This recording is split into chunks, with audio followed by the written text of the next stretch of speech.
On the news at 1, President Bola Tinubu sets for first address in the United Nations General Assembly in New York. President Tinubu appoints 18 aides to Vice President's office. Plus, FCT tours flooded areas.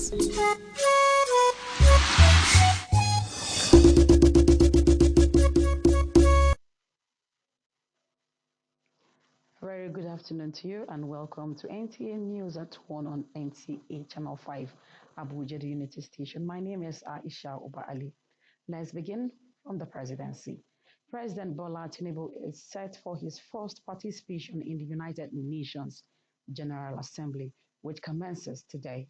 State House correspondent Musbah Danwahar reports that the president arrived in New York on Sunday evening for the global event. President Bola Tinubu is here to open yet another page in his book of first. The significance is not only in joining the largest annual gathering of world leaders and high-ranking diplomats, but coming at the first full-scale physical gathering since COVID-19 disruption. Coming with a leaner but formidable team, the president is scheduled to address the General Assembly on Tuesday, same day with U.S. President Joe Biden to restate Nigeria's position on the global commitments. His Excellency President Bola Ahmed Tinubu is someone who is absolutely determined to ensure that he gets the best out of every engagement for the sake of the Nigerian economy and the Nigerian people. And this is why his economic development diplomatic drive is going full steam ahead here in New York during the United Nations General Assembly. Apart from bilateral and multilateral meetings, President Tinubu is equally expected to meet with some counterparts.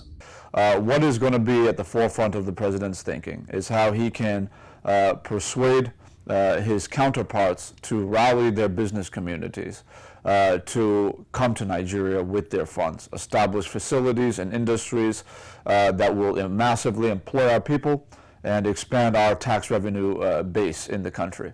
And then on the other hand, the president is not just content with attracting foreign direct investment to Nigeria. He's also focused on ensuring that a win-win partnership is created with these various countries and companies in such a way that Nigerian MSMEs, that Nigerian large-scale industries, that Nigerian companies can go into these international and foreign markets and have an equal share, a fair share. 2030, the target for the actualization of the 17 Sustainable Development Goals is getting closer, but as against the dream, many countries are being left behind. That's a concern for the world governing body. We really do need a recommitment from all leaders to deliver on the 2015 promise.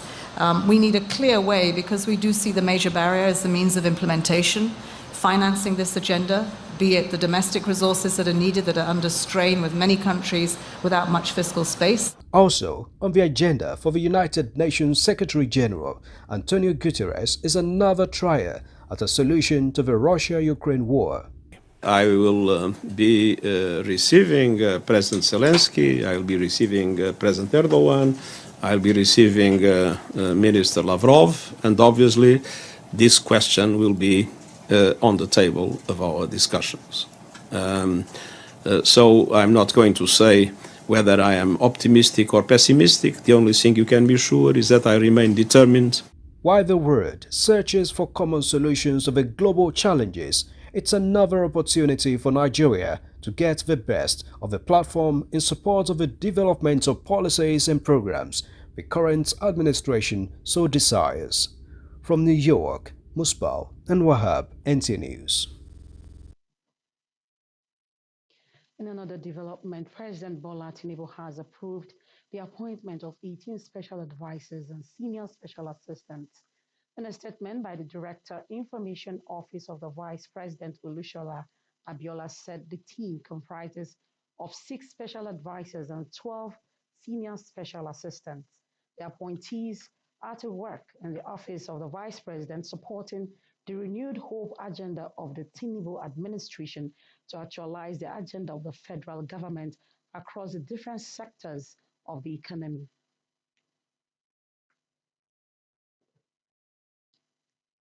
Meanwhile, following Sunday's rainfall, which lasted into the night, the FCT Emergency Management Agency FEMA's search and rescue team has carried out assessment tour of flood areas in the federal capital city. Correspondent Onoto Yakubu caught up with the team and brought back the situation. This is a routine the team undergoes every now and then during the rainy season, especially whenever the territory experiences a downpour. The objective is very simple. Flood does not usually announce when and how it is going to occur, and so the assessment check is to ensure that all is well with residents around the prone areas. The team visited the 5th Avenue in Gwarimpa, where flash flood ravaged through 2 premises. Abiodun Shoun has lived in the area for more than 20 years now and attributes the sudden flooding this year to alleged reclaim of lands along the water route, which has conscripted the flow whenever it rains. When the first flood happened, we noticed that there was a building behind us where we know that place, no building is supposed to be there, but we found out that somebody is building there. So we know that the obstruction must be from that side. The water is not flowing again, so and water has to find a way out. Clement Ani, a next-door neighbor, shares the same sentiment with Abiodun. This thing has never happened in all my 15 years here. We were surprised. The 2 buildings were all flooded. The FEMA assessment team also visited another location at Area 7, where flooding from the Sunday night rains and blockage of water channels posed threat to residents in the quarters. This is Area 7, behind Agura Hotel. You can see we have these high-rising buildings that are here, residential buildings that are here. And this fence here is being built right beside the drainage system. Now, it's like part of the drainage system is blocked. FEMA says it will continue to intensify sensitization through every available means to save lives of residents. Onoto Yakubu, NTA News. The Rotary Club of Asokoro has pledged of its continuous selfless services to the indigent people of the FCT. This was at the investiture ceremony of its 23rd president, Rotarian Agbontine Adesua. Serafina Okonomekwe report that is also the current president of the Guild of Optometrist Directors of Nigeria. Please, before we embark on this, the 17th day of September 2023 had a dated history for not just Rotarian Agbontine Adesua, but the entire Rotary members across the Asokoro district of Abuja. The baton of leadership for the next 365 days has just begun with the acceptance speech of assuring on bringing hope to the world so as to breed peace and all-round development taking center stage. Adesua, an expert in the medical line and precisely optometry, says Medi and eye care, maternal and child care, boys and girl empowerment, not living out bipolar patients are his top priority. We are going to hit the ground running. We have projects to do cataract surgeries for residents of Abuja in partnership with Asokoro District Hospital. All the top executives of the club described the new president as not just unassuming personality, but a goal-getter who would deliver on his mandate. The funds Rotary uses, to serve society come from people like you and I. So, that's where we invite friends, family, associates to come and celebrate the transition. It translates to how we organize ourselves and then trickle it down to the larger and wider society. The outgone president, Ebele Israel Izezu, while thanking all members for the overwhelming support, urged all members to share same hand of fellowship for quick implementation of set projects and create a world of hope to the hopeless in the society. he should keep the good work. He's already doing so well, so he should keep it going. And so far we've done some projects, so he still has some to go. But with us behind him and with his initiative, he's going to achieve success. Personalities who distinguished themselves in various fields of endeavor were honored for their remarkable contributions to the human race. It's something to be held. Our Rotary Club is renowned for its community service. God, by His mercy, has brought us to where we didn't expect to be, and we felt we should give back to the community. Guest artists added color to the breathtaking installation, with God guests on their feet dancing. The chairman of occasion and all other well-wishers had one wish which kept resonating: Adesua Agbontai, go and do even more than we ever asked for. We are certainly behind you in prayers and support. I want to wish him God guidance, wisdom, and focus. The Rotary Club is an international organization saddled with the responsibilities of putting succor on the faces of the vulnerable in the world by creating a better place for all. Serafina Okon Omikwe, NT News.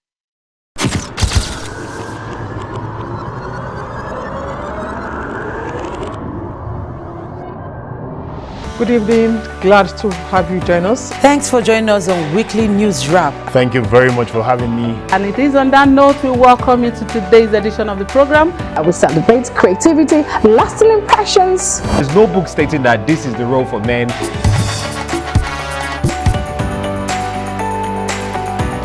On the news.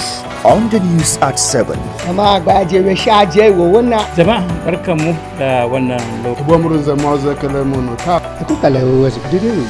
Unity Station, NTA Channel 5, Abuja. Would say have a lovely day.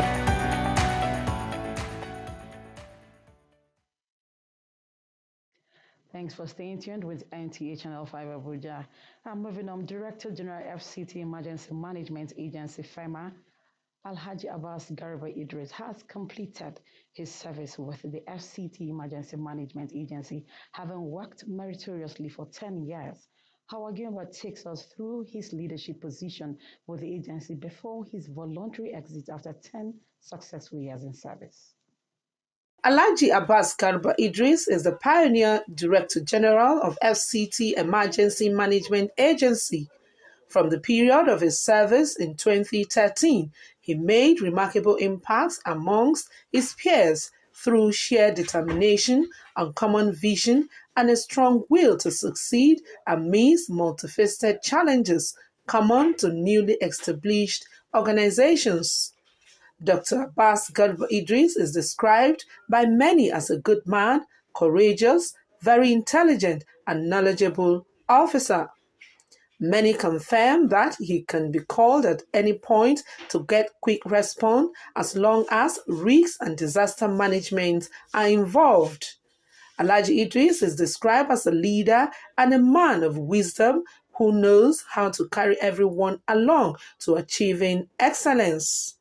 The FCT Emergency Management Agency, during his leadership, received many commendations and awards, including the Award of Fellow of the Risk Managers Society of Nigeria. Hawagimba, NTA News.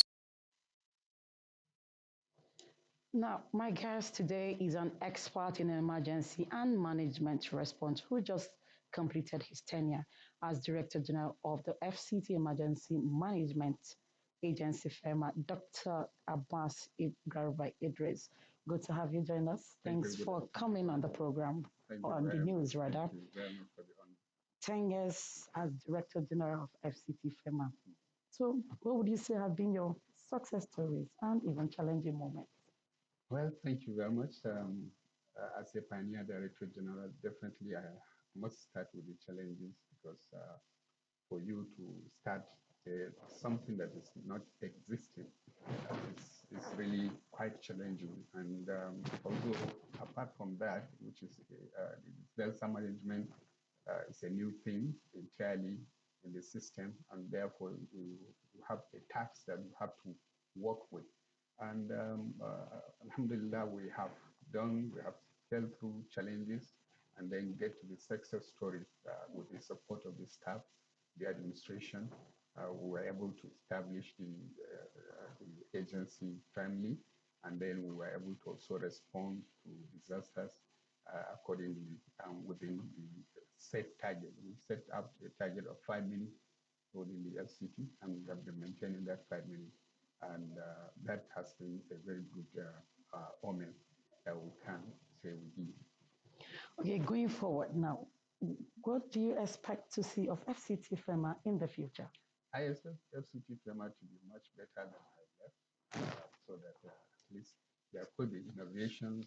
Those that are coming should come with some innovative things to make sure that they raise it to a higher scale.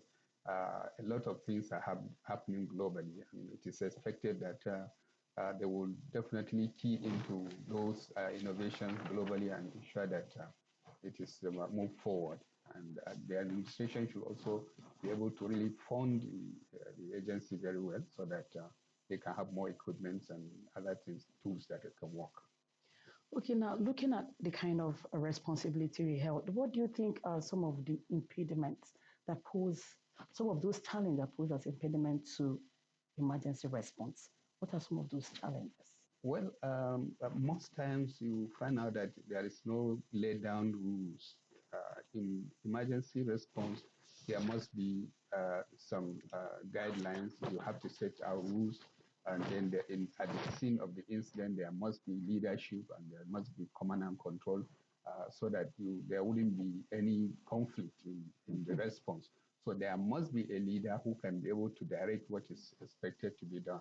And then everybody will key in and follow up to what is expected of them. Then there should be that we will expect you will see a more simultaneous response, and then what do you call it, rescue mission at that incident. Okay, now let's look at, if you're to appraise your administration, what are those moments you think you have really achieved and even the shortfalls? Should I be able to assess myself? I can tell the troubles, but I can't be able to say the success. I know I've passed through so many challenges, especially when it comes to funding, and then so it is not easy for you to really manage an agency like that without really funding. You need funds. You need, but the most key aspect that I can always appreciate is always the cooperation and the support and of the synergy I got from the stakeholders. That made us really proud, and that is what is making us also very, very active in the scene.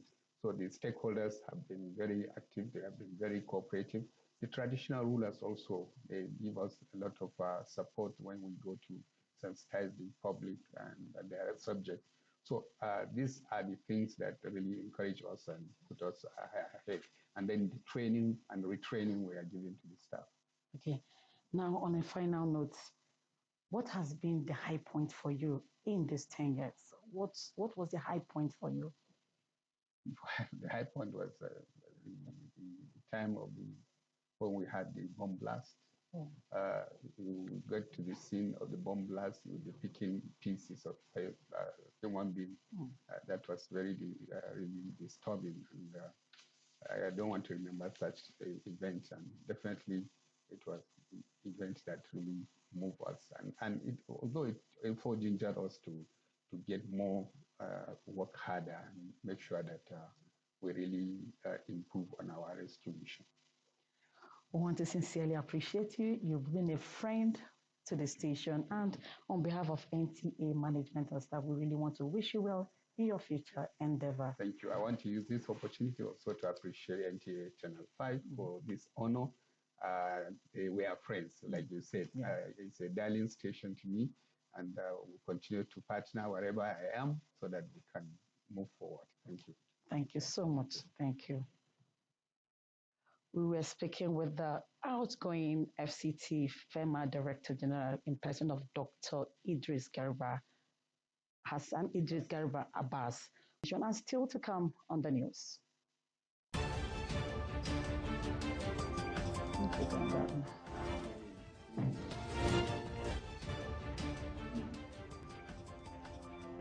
National Population Commission seeks partnership with Nigerian Security and Civil Defense Corps. These and more in just a moment.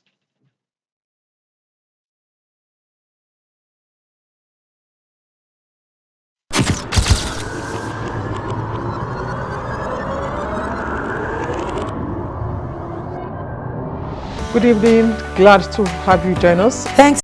500 kVA transformer at Kubo Furniture Community, 1 km asphalt road at Jukwe Phase 1, modern motorized borehole at Ungwangede, Jukwe, among other projects desirous of community development. Meanwhile, the National Population Commission, NPC, has solicited partnership with the Nigerian Security and Civil Defense Corps, NSCDC, and the Federal Capital Territory on security ahead of the forthcoming census. Federal Commissioner NPC Joseph Kwali made this request during a courtesy visit to the Nigerian Security and Civil Defense Corps, FCT Command. Sandra Akeme was there and now reports. The Federal Commissioner, FCT National Population Commission, Joseph Shazim Kwali says, as preparations towards the forthcoming census await President Tinubu's final proclamation of the census date, the Commission is soliciting support in areas of logistics and security, which are pivotal to the success of the census process. What is left for us now is the inauguration of this committee. So our aim of coming here is to formally tell you that we are nominating you to serve on the Security and Logistics Committee. Your consent and acceptance at the time we are inaugurating the committee, we will formally give you an invitation with the template of what we want you to do and what you are supposed to do on the committee. The FCT Commandant NSCDC, Commandant Olushola Odumusu, assured the Commission of adequate security protection to guarantee seamless conduct of the National Population and Housing Census in the FCT. We have been involved in provision of security for electoral materials before, during, and after election. We have to provide security for your personnel who will be moving from one end to another. That is what we know how to do. And of course, whatever the materials that are going to be used, both sensitive and non-sensitive materials, your facilities, your personnel that will be deployed on the field. I want to assure you that we will ensure that their security is guaranteed. They noted that census is for the national growth and development, and all hands must be on deck for its success. Sandra Akeme, NTA News. The picture you're about to see on your screen is that of Khadija Adamu. She is 18 years old. She has been reported missing at Nyanya Division of FCT Police Command by her aunt, Muhammad Zauro. She was last seen on September 9th when she left the house to an unnamed destination. She is Bagi by tribe, short in height, fair in complexion. She speaks Hausa fluently and hails from Lambata Town, Niger State. Anyone with any meaningful information should please contact the nearest police station or the following numbers 080-3823-9570 or 081-380-50669.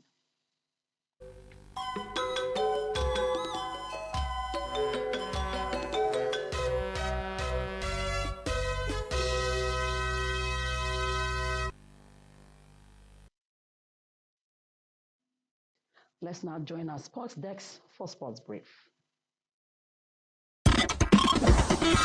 Senator John Owon Eno, Minister of Sport Development, has congratulated Team Nigerian athletes for making the country proud at the 2023 African Senior Table Tennis Championships held in Tunis, Tunisia. Africa's top-ranked player Aruna Quadri won gold in the men's singles after defeating Ahmed Salah of Egypt by 4-0 in the final game.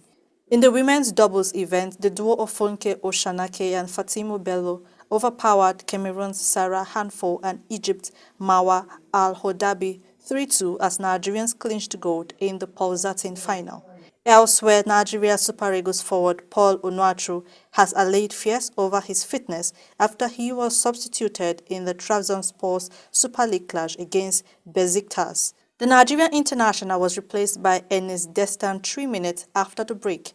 Onuachu opened scoring for the hosts in the 3-0 win.